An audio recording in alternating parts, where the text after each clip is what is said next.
Money to give everyone in the audience tonight $1 million.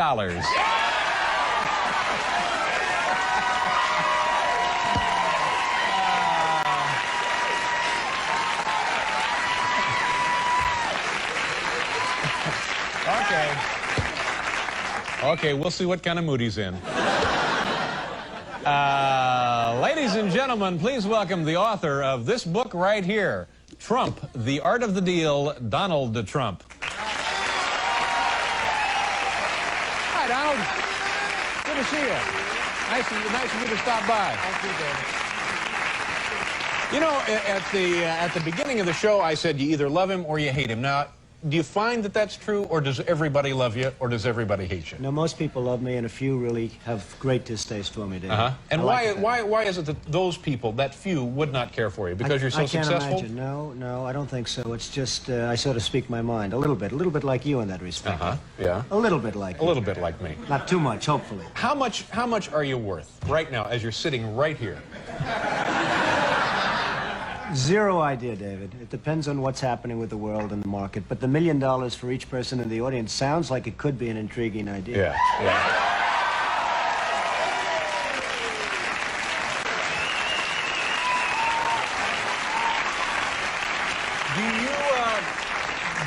Do you make more money? You own casinos. How many casinos do you own? We have 4 casinos. 4 casinos in Atlanta? Paradise Island, Atlantic City, and it's really been very fabulous. Now, do you make more money from the casinos or more money in real estate development? Well, probably real estate in a sense, but real estate is an appreciation business, whereas the casinos are cash flow, and I don't know, I never really even think of it in those terms. I tried doing a great job. I think we have the best hotel casinos in the world, and hopefully I have the best real estate in the world with Trump Tower and everything, and that's what I like. All right, now let's get back to the assessment of your wealth for a second. If you had to liquidate, if you just decided I'm going somewhere else, I'm going to live in a trailer, and you wanted to sell off, everything, you'd start with your real estate development, all of your real estate holdings, and whatever else you have, your casinos, so on and so forth. You sold everything. Right. How big would that check be that you put in your pocket when you headed west for the trailer? Well, I hate to disappoint, but I have zero idea, David. How come this seat is at such a low level? You know, I'm looking at him. He's got this stage rigged, folks. No. But that seat is a good six inches higher than my seat. And so am I. Huh? I see. But no, I'm serious. I think that I'm not going to get you off that subject. No, this is. I think this is the kind of thing that people love to fantasize about, because you are unquestionably one of the most successful men in the country, if not the world, and also one of the wealthiest. So, give us a figure that we might ponder here. You'll never get it out of me, David. You'll never get it out of me. You'll try, but you'll never get it. Let's get something like how we're going to become more successful. Let's talk about that. I read something this afternoon that said in the bank right now you have $500 million in cash. In cash. Is that a fair? Which paper did you read that in? Well, I can't divulge those sources. You have to give me the newspaper. No, just tell me, is that not true, or is that close? Am I nuts here? Well, I don't know.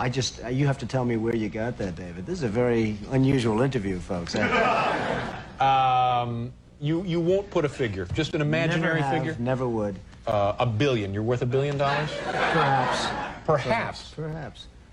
Perhaps. Are we the low side of perhaps or the high side of?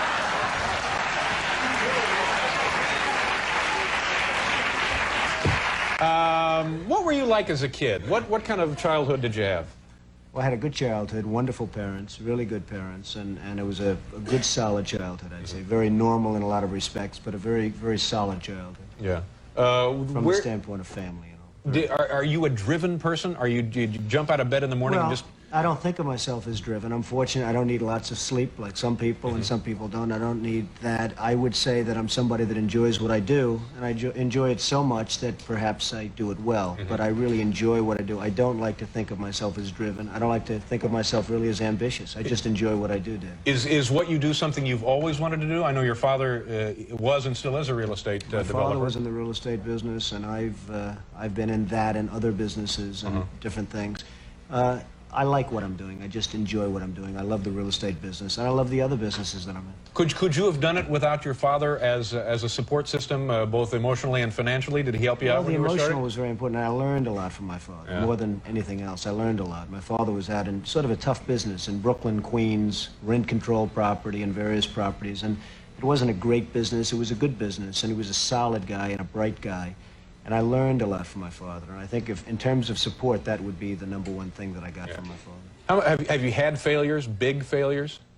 Well, I don't look at failures as failures. I think a failure is something that you really want to learn by. I would say that I haven't had too many, and I want to keep it that way. I like keeping What's it. the biggest bath you've taken on a deal? I don't know if I can answer it yet. I mean, let's see what happens. So far, I've been very fortunate. But, I mean, we've all been fortunate. Markets have been going up other than a few weeks Now, did you ago. get hurt in the stock market then? Not particularly, but I think everybody gets hurt because when you lose $1 trillion or whatever throughout the world, I suspect everybody's hurt indirectly. I'm in the real estate business. You sell apartments, you sell this, you sell that. Perhaps people don't have as much. Everybody gets hurt by that, David. Let me ask you one more of these silly questions, and I promise after we do the commercial, we'll go on to other topics. Then we're going to get serious, right? Well, I didn't say that.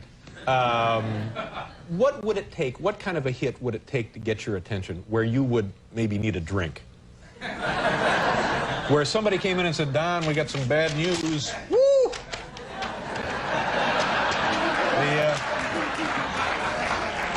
That's 7-Eleven in Akron. Well, what? Hopefully, David, I wouldn't be in a position where I'd have to take that kind of... I know that. I know. We're just pretending. I just want to tell you that... You act like you're running for something. No. We'll do a commercial. We'll let him think some of these over and try and get a straight answer.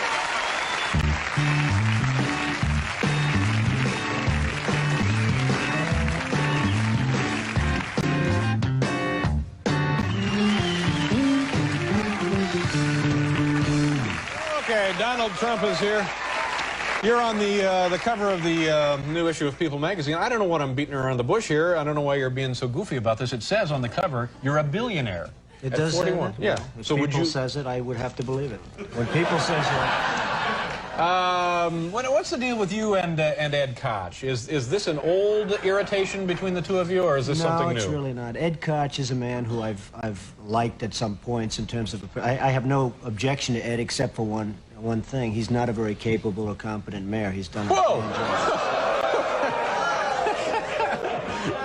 He's done a bad, as most of you New Yorkers would probably know, he's done a pretty bad job running New York, and that hurts me and it hurts everybody. And when I see somebody that's not competent and he's running something, and something that I have really a big stake in, it bothers me and I do something about it. Are you speaking from a position of somebody who has a lot of really, really special interest in the city? No, it's not I do have a special interest. I have a special interest in New York. New York City is a hot city. It's a great city. It's the greatest city in the world, according to many, and according you're here, and we're also here. Right. And I hate to see some of the things happening with New York that have happened under the Koch administration. So I hit him pretty hard in the book, but I hit him fairly in the book. I hit him very fairly. Yeah. Probably very hard in the book, but very fairly. Is it kind of a pointless defense to say that this city is so big that it is actually unmanageable to a certain extent, and he's doing the best he can, sort of just tending it day to day? No, I don't think so. I mean, I hope that's never a defense of anybody. I did the Woolman skating rink in 4 months for $2 million or $2.5 million. They started 7 years before that and were unable to build it. I think they spent something like $15 million. This is a huge ice skating facility in Central Park, which the city was... 7 years. 7 years. 7 years, they could not get it open. They could not build it, Yeah. and we did it in 4 months. So, you know, you say, hey, it's big and everything else, and give them a little bit more time, but the fact is, that's a disgrace. The zoos are a disgrace. The subways, the schools. It's really, David, it's really management. It's management, it's competence, it's capability, it's just basic ability, and Ed Koch doesn't have it. Yeah, but you're speaking again from the over-the-fence in private enterprise. He's trying to run a municipal administration. It can be done. You think it could be done? Absolutely. By the right person, it could be done. Yeah. Any thoughts? I mean, would you want to be mayor of this city? No, I wouldn't want to be mayor. It'd run very well if I was mayor, but I would not want to be the mayor of New York. Is there something you do want?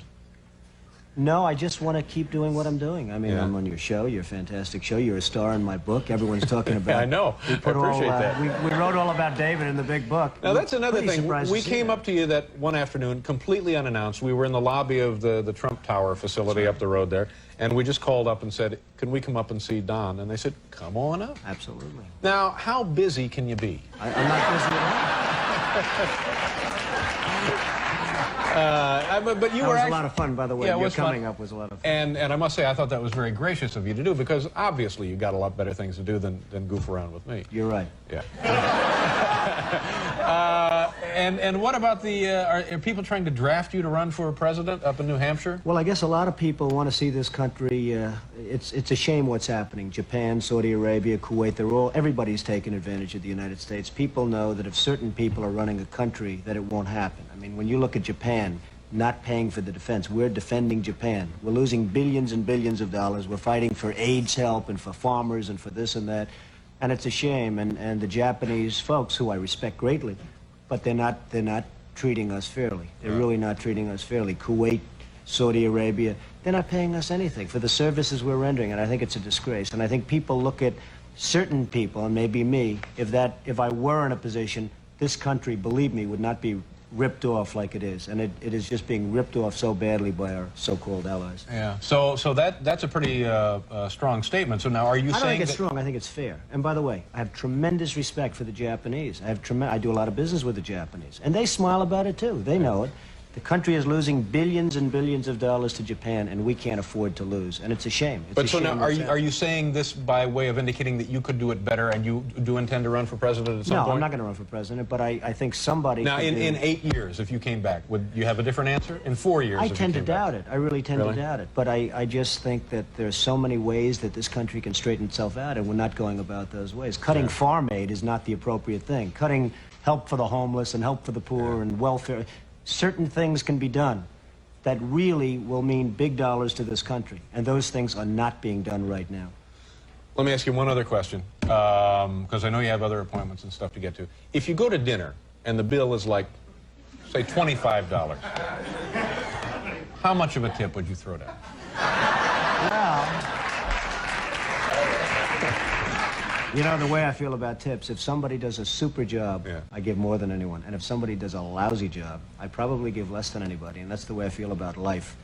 Life should be, you should be rewarded for competence and capability and doing a job and having a smile on your face, maybe, if that's the case. And I'm a pretty good tipper when somebody's good, and I'm a pretty lousy tipper if somebody's not good. So that's Yeah. the way it is. But, you know, sitting here listening to this stuff, it seems to me you are dying to get to some public platform to superimpose those feelings upon the American awareness. Well, maybe so, but I'm not. I would like to have the feelings known and let somebody else do it, and it can be done. If the ball's carried correctly, it can be done. Yeah, but if you want something done right. Do it yourself. Here is the book. It's Trump, the Art of the Deal, and this is Donald Trump. Donald, thank you very much for coming out. We'll be right back.